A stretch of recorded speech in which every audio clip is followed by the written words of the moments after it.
오늘은 로마 10장 6절에서 10절 말씀을 통해서 하나님의 복, 예수 그리스도라는 제목으로 하나님의 말씀을 함께 살펴보도록 하겠습니다. 우리는 오늘날 지나간 세대와는 비교할 수 없는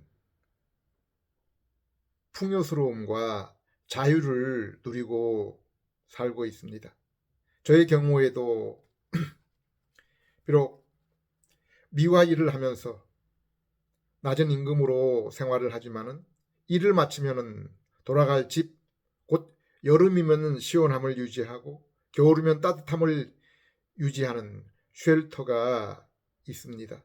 또한 계절에 구분 없이 신선한 야채와 과일, 육식을 먹고 뿐만 아니라 가끔은 부부가 별미로 맛집을 찾기도 합니다.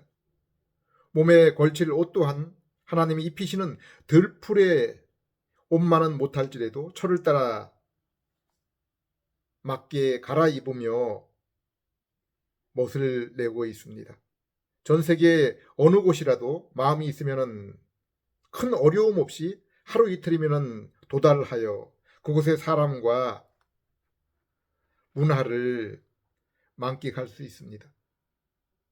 무엇보다 신분의 제약으로 인해 눈치를 보거나 위협을 받지 않는 자유로운 그러한 환경 가운데 살아가고 있습니다.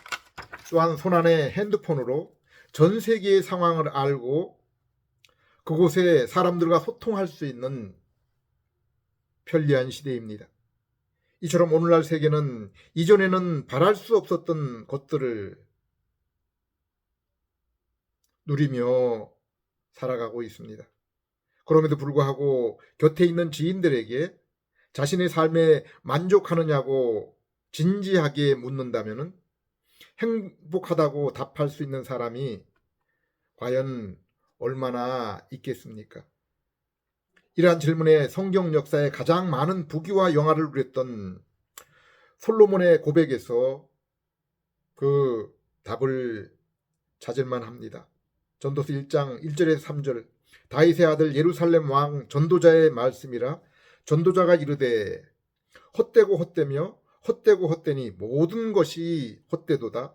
해 아래서 수고하는 모든 수고가 사람에게 무엇이 유익한가.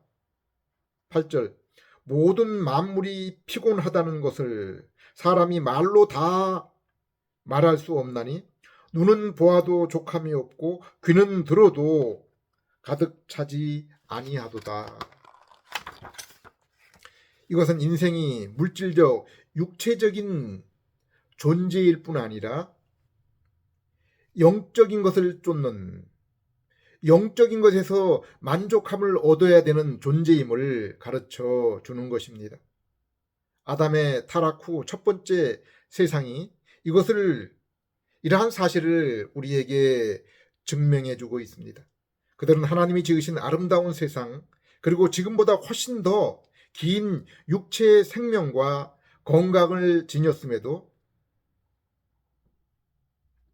세상에서 만족과 자유를 이루지 못하고 화평을 이루지 못하고 도리어 힘있고 능력 있는 자들만의 세상을 만들어서 더 이상 인류가 공존하는 사회가 되지 못했습니다. 창세기 6장 5절 6절 여호와께서 사람의 죄악이 세상에 가득함과 그의 마음으로 생각하는 모든 계획이 항상 악할 뿐임을 보시고 땅 위에 사람 지으셨음을 한탄하사. 예수님도 죄인 곧 하나님과의 관계에 문제가 있는 모든 인생을 향하여 마태복음 11장 28절에 이렇게 말씀하셨습니다. 수고하고 무거운 짐을 진 자들아 다 내게로 오라 내가 너희를 쉬게 하리라. 예수님은 이 땅의 모든 인생이 제대로 쉼과 안식을 누리지 못하는 수고하고 무거운 짐을 진 그러한 인생들로 표현했습니다. 군생활을 하신 분들은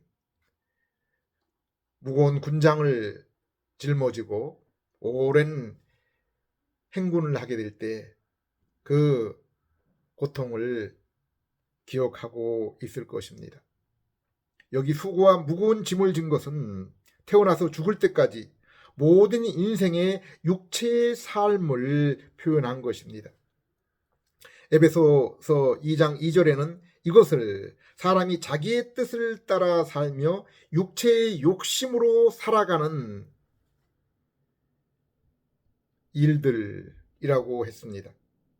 우리의 인생의 발걸음이 세월을 지날수록 더욱 무거워지는 것은 육체의 세잔함과 더불어서 모든 사람이 맞닥뜨릴 가장 싫어하는 죽음이 우리 앞을 기다리고 있기 때문입니다. 그렇기 때문에 얼마 전 중국 전승절 열병식에서 세계 3대 독재 장기 집권자들이 자국 내에서는 최고의 그러한 위치에 오른 그들의 마음의 실상이 어떤 것인지를 그들이 나누는 대화, 곧 장기 이식을 통해서라도 이 땅에서 생명을 하루라도 연장하려는 그 마음을 통해서 알 수 있습니다. 성경은 하나님 곧 창조주께서 인생을 자신의 모습, 곧 하나님의 형상으로 지으셨다고 했습니다.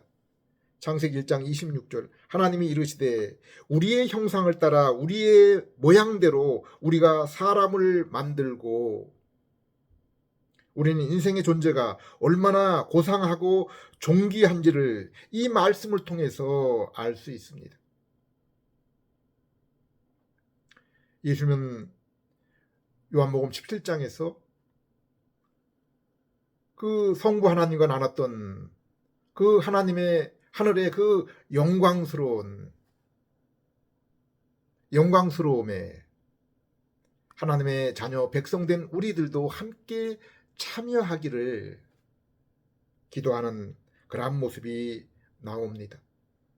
또한 그 영광의 나라 요한계시록 21장 22장에 나타난 그 나라에 우리가 영원히 함께할 그러한 모습들을 계시록 21장 22장에서 그 아름답고 그 말로 표현할 수 없는 장엄한 그러한 장면들을 표현하고 있습니다.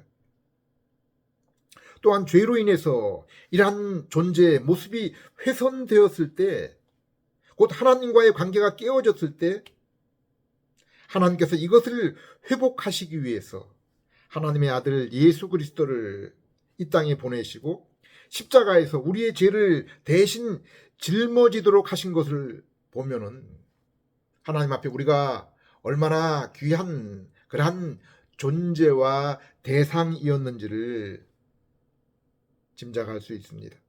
성경은 하나님이 범죄하여 하나님과의 관계가 깨어진 인간을 위해서 보내신 선물이 있는데 그것을 성령 하나님이라고 했습니다.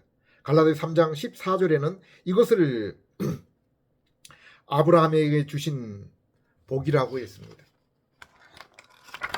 이는 그리스도 예수 안에서 아브라함의 복이 이방인에게 미치게 하고 또 우리로 하여금 믿음으로 말미암아 성령의 약속을 받게 하려 함이라. 하나님이 아브라함을 통해서 우리에게 주신 그 복은, 하나님의 그 약속은 바로 성령님을 우리에게 보내주시겠다라는 것입니다. 하나님은 성자 예수 그리스도께서 이루신 십자가 사건, 은혜를 통해서 믿음으로 성령님을 각 개인의 심령에 이렇게 거하시도록, 함께 하시도록 한 것입니다. 신약 성경은 성도의 유의, 곧 구원을 위해서 하나님이 두 분의 보혜사, 곧 죄인의 인생을 돕는 분을, 죄인된 우리 인생을 돕는 분을 보내신다고 했습니다. 곧 예수님과 성령님이십니다. 창세기 1장과 요한복음 1장을 보면은 하나님이 세상을 창조하시는데 성부, 성자, 성령 하나님의 협력 사역이 있었음을 밝히고 있습니다. 그리고 신약 성경 특별히 에베소 1장을 보면 죄인인 인간을 재창조 곧 구원하시는데 또한 삼위 하나님의 세상을 만들 때 그 사역과 같은 공동 사역이 있었음을 말씀하고 있습니다. 곧 성부의 택하심, 성자의 우리의 죄를 대신한 구속, 그리고 성령 하나님의 중생과 새롭게 하심을 통한 믿음으로 이루어지는 구원입니다. 베드로서 1장 2절에서는 이러한 사실을 한 문장으로 이렇게 표현했습니다. 곧 하나님 아버지의 미리 아심을 따라 성령이 거룩하게 하심으로 순종함과 예수 그리스도의 핏부림을 얻기 위하여 택하심을 받은 자들. 우리는 노아의 홍수 이전 세상 그리고 홍수 이후에도 노아의 의의 가족들만으로 새롭게 시작한 세상 또한 얼마 후 바벨탑 심판이 보여준 것처럼 죄인된 그 모든 인생 안에서는 하나님의 뜻을 이루는 공의와 사랑의 세상을 만들 능력이 없음을 우리에게 보여주고 있습니다. 창세기 1장 28절을 보면은 하나님이 세상을 창조하시면서 인생에 주신 직분, 사명이 무엇인지를 말씀하고 있습니다. 하나님이 그들에게 복을 주시며 하나님이 그들에게 이르시되 생육하고 번성하여 땅에 충만하라, 땅을 정복하라, 바다의 물고기와 하늘의 새와 땅에 움직이는 모든 생물을 다스리라 하시니라. 하나님께서는 바로 참 하나님의 형상을 입은 그 백성들로 충만한 그러한 곳, 그러한 그 땅을 우리에게 예비하신 것입니다. 그리고 그들에게 29절에 씨 맺힌 채소와 열매 맺는 모든 나무가 그들의 먹을거리가 되리라고 했습니다. 창조과학자들은 지구가 홍수 이후에 지각 변동 이전에는 온난했고 자외선 또한 위층의 물로 인해 차단된 상태일 것이라고 했습니다. 또한 인간이 골로새 3장 10절, 에베소 4장 24절 말씀처럼 하나님을 아는 지가 그리고 하나님과 교제를 나눌 수 있는 인격을 지녔기 때문에 에덴 동산 가운데 있는 선과 악을 구별하게 하는 나무 열매를 먹지 않는다고 하면은 이러한 하나님이 주신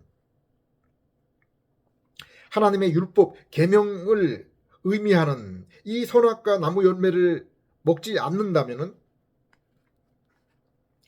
그리하여 각종 나무 열매 가운데서 이것만을 먹지 않는다면은 하나님의 형상을 지닌 인간은 생육 번성하여 땅에 충만하라는 요구와 땅의 피조물을 다스리라는 명령은 달리 수고와 근심 없이 수행할 수 있었고 그로 인해 약속한 생명나무 열매를 먹는 일에 참여하여 영생을 얻게 되고 요한계시록 21장 22장에 예수 그리스도와 같은 존귀한 몸을 입고 영원토록 하나님과 함께 살아가며 참된 그러한 그 교제와 참 예배의 삶을 살게 되었을 것입니다.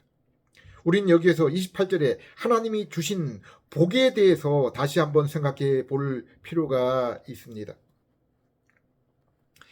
창세기 1장 28절에 하나님이 우리에게 복을 주시며 또 그 하나님의 자녀된 백성들이 땅에 충만하며 또 하나님께서 그 땅을 주실 것이다. 땅의 그 피조 세계를 주실 것이라는 그러한 말씀을 여기 아담에게 하실 뿐 아니라 아브라함과 그리고 이삭과 야곱에게 또 노아에게 그리고 참 모세와 함께한 그 이스라엘에게 반복해서 하신 것을 볼 수가 있습니다. 그리고 특별히 여기 하나님이 주신 그 백성과 그 땅뿐 아니라 하나님이 언급하신 그 복에 대해서 다시 한번 생각해 볼 필요가 있습니다. 성경이 말씀한 그 복이 과연 무엇입니까? 갈라디아서 3장 14절에 하나님이 아브라함에게 주신 복은 앞에서 언급한 것처럼 성령님입니다. 성령을 우리에게 주시겠다는 것입니다. 이것이 하나님이 아브라함에게 주신 그 복입니다. 복에 대한 약속입니다. 예수님은 팔복 가운데 예수님을 따르는 자들에게 주시는 복이 3절, 10절에 천국이라고 했습니다. 그리고 그 3절과 10절 사이에 4절에서 9절에는 천국을 소유한 백성들의 어떤 마음, 어떤 인격을 지니게 되는지를 말씀했습니다. 창세기 15장 1절에서 하나님은 아브라함에게 하나님 자신이 아브라함의 방패요 상급이라고 했습니다. 아브라함에게 주시는 목이라고 했습니다. 어떤 필요세계에 하나님이 지으신 어떤 것을 아브라함에게 선물로 준 것이 아니라 하나님 자신이 아브라함의 방패요 상급이라고 했습니다. 로마 14장 17절, 고린도전서 3장 16절에서 성도는 성령 하나님이 함께 하시는 하나님의 나라요 성전이라고 했습니다. 시편 1편을 포함한 시편 전체는 복 있는 사람을 하나님의 말씀을 사랑하여 주야로 그 말씀을 묵상하는 자라고 했습니다.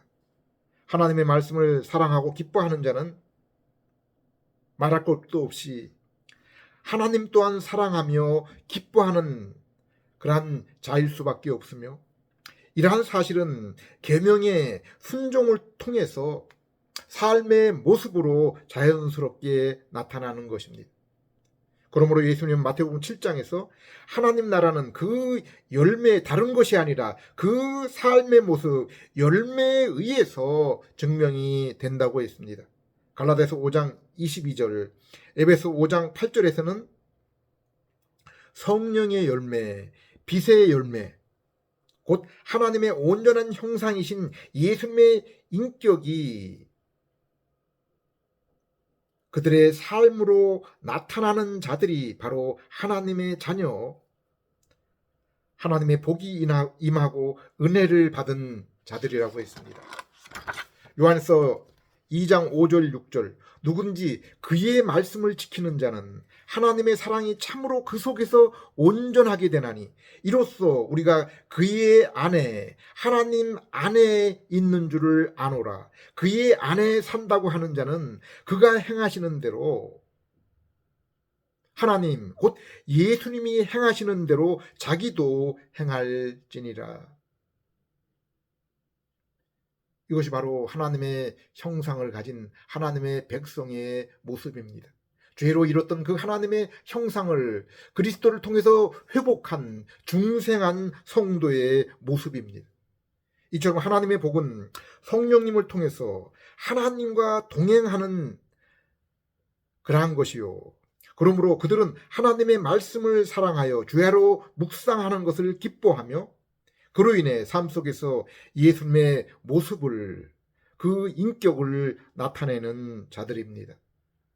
의의 말씀인 성경을 삶의 기준으로 삼고 PC주의자들처럼 자신들의 그 뜻과 자신들의 기준을 스스로 만드는 것이 아니라 성경의 그 절대적인 하나님의 기준을 의로 삼고 하나님과 화목을 이루며 말씀 안에서 순종으로 교제의 기쁨을 날마다 더 풍성하게 누리고 사는 자들입니다.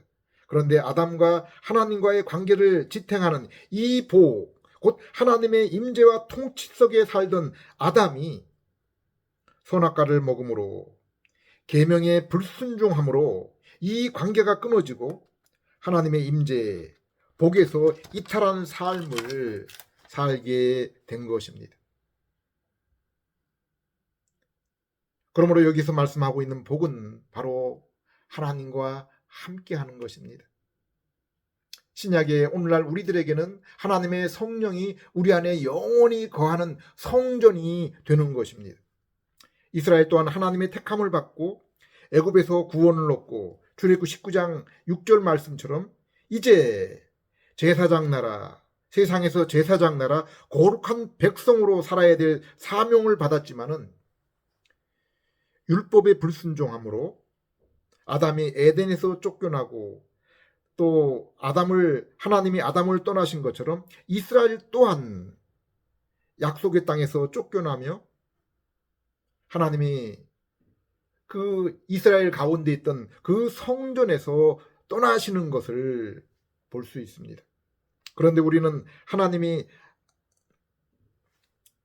아담이 불순종한 후 창세기 3장 15절에 여자의 후손을 통해서 다시 한번 하나님의 형상의 회복, 구원을 약속하시고 하나님이 모세에게 토라 곧 모세 오경을 주신 것은 이스라엘이 계명 곧 율법을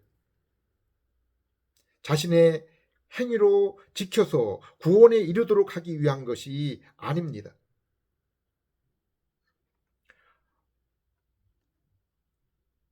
요한계시록 13장 8절에 죽임당한 어린 양의 생명책에 창세 때부터 이름이 기록되지 않은 사람은 모두 짐승에게 마귀에게 경배할 것이라고 했습니다. 에베소 1장 4절에는 창세전에 그리스도 안에서 우리를 택하셨다고 했습니다. 이 세상이 만들어지기 전에 하나님께서 우리를 택하셨다라고, 그 많은 인생들 가운데, 죄인들 가운데 미리 구별하시고 택하셨다라고 말씀하고 있습니다. 이외에도 성경의 여러 구절이 하나님의 예수 그리스도를 통한 구원 사역이 창조 이전에 이루어졌음을 말씀하고 있습니다. 그러므로 신약 성경뿐 아니라 구약 성경 또한 예수 그리스도를 통한 구원, 오직 그분을 통한 하나님과의 관계의 회복과 영생을 말씀하고 있는 것입니다. 예수님의 십자가 죽음에서 성소와 지성소 사이에 막혔던 휘장이 찢어진 것처럼 고린도후서 3장 14절에도 이스라엘의 완고한 마음이 오직 그리스도에게 나아갈 때 부드러워지게 되고 눈에 덮인 그 비늘이 벗겨져서 하나님의 영광, 얼굴을 볼 수 있게 된다고 했습니다. 그래서 17절에 죄인인 인생이 자유롭게 되는 것은 바로 주님의 성령으로 인함이라고 했습니다. 참된 자유와 구원은 우리의 행위, 우리의 순종의 결과가 아니라 주님의 성령으로 이루어진 것이라고 했습니다. 주인이 예수님께 나아갈 수 있는 것은 성령님이 죽은 영혼을 살리고 새로운 마음을 주셨기 때문입니다. 신명기 30장 11절에서 14절,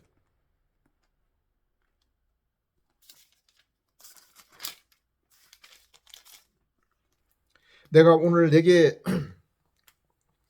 명령한 이 명령은 내게 어려운 것도 아니요 먼 것도 아니라 하늘에 있는 것이 아니니 내가 이르기를 누가 우리를 위하여 하늘에 올라가 그 명령을 우리에게로 가져와서 우리에게 들려 행하게 하라 할 것이 아니요 이것이 바다 밖에 있는 것이 아니니 내가 이르기를 누가 우리를 위하여 바다를 건너가서 그 명령을 우리에게 가지고 와서 우리에게 들려 행하게 하랴 할 것도 아니라 오직 그 말씀이 내게 매우 가까워서 내 입에 있으며 내 마음에 있은즉 내가 이를 행할 수 있느니라.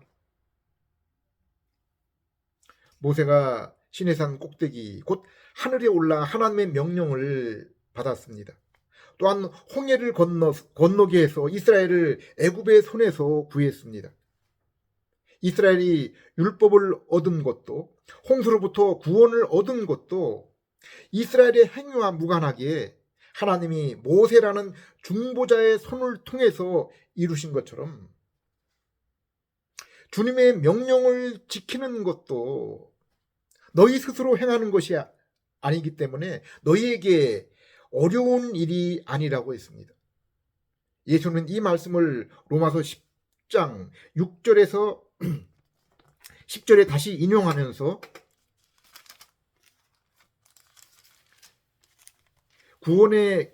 구원을 사람이 계명의 순종으로 이루는 것이 아니라 믿음으로 이루어짐을 말씀하고 있습니다. 10장 6절에서 10절, 믿음으로 말미암는 의인은 이같이 말하되 내 마음에 누가 하늘에 올라가겠느냐 하지 말라 하니 올라가겠느냐 하면 그리스도를 모셔 내리는 것이요, 혹은 누가 무조갱에 내려가겠느냐 하지 말라 하니 내려가겠다 하면 그리스도를 죽은 자 가운데서 올리려는 것이라. 그러면 무엇을 말하느냐? 말씀이 내게 가까워 내 입에 있으며 내 마음에 있다 하였으니 곧 우리가 전파하는 믿음의 말씀이라. 내가 만일 내 입으로 예수를 주로 시인하며 또 하나님이 그를 죽은 자 가운데 살리신 것을 내 마음에 믿으면 구원을 받으리라. 사람이 마음에 믿어 의에 이르고 입으로 시인하여 구원에 이르느니라.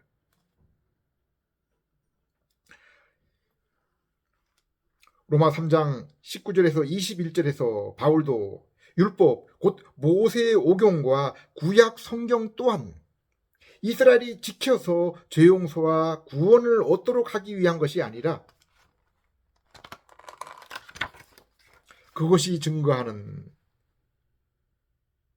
오경과 선지서가, 구약 성경이 증거하는 예수 그리스도를 믿어서 하나님의 의와 영광에 이르도록 하기 위함이라고 했습니다.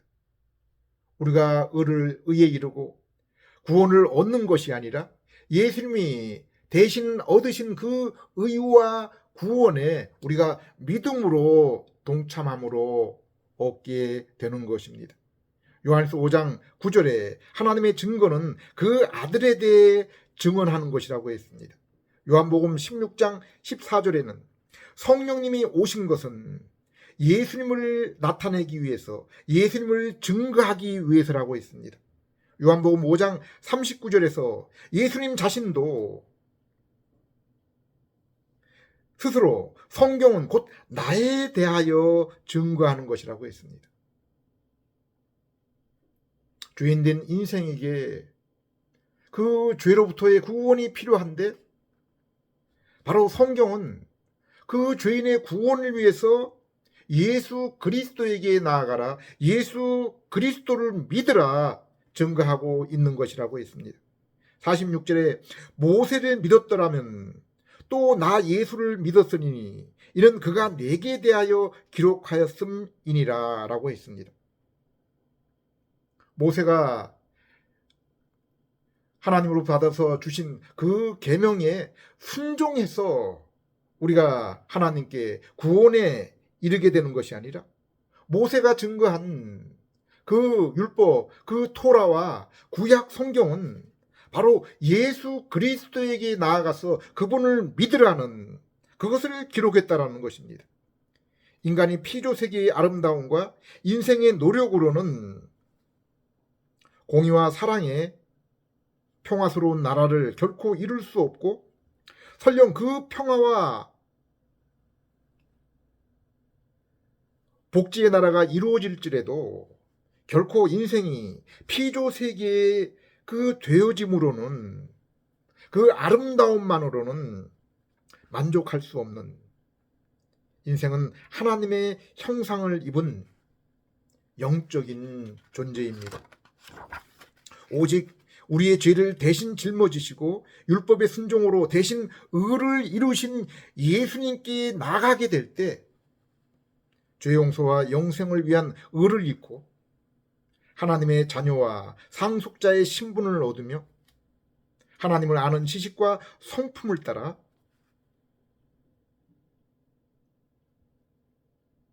그 심령에 성령 하나님과 또 성령 하나님과 더불어 성자와 성부를 모시는 그러한 심령의 천국을 이루며, 그러므로 자신의 마음속에 그 하나님의 그 공의와 그 인자의 마음을 따라서 이 복된 소식을 세상에 증거하는 증인으로 살아가며 장차 온전하게 이루어질 주님의 나라를 소망하며 살아가게 되는 것입니다. 기도하겠습니다.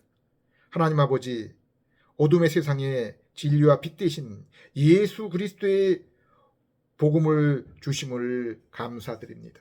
그 예수 그리스도를 통해 잃어버린 하나님의 임재, 하나님의 나라, 하나님의 복을 회복시켜 주심을 감사드립니다. 이 시간도 복된 소식을 들을 때, 예수 그리스도의 십자가와 부활의 복된 소식을 들을 때 성령님의 중생의 역사가 있게 하셔서 저희가 예수님께 나아갈 믿음을 주시옵소서. 그리하여 말씀을 사랑하며 묵상하며 순종의 삶을 통해서 주님의 의와 통치와 나라, 임재를 날마다 경험하며 더욱 공의와 인자의 삶을 살아가며 증인의 삶을 살게 해 주시옵소서. 예수님 이름으로 기도드립니다.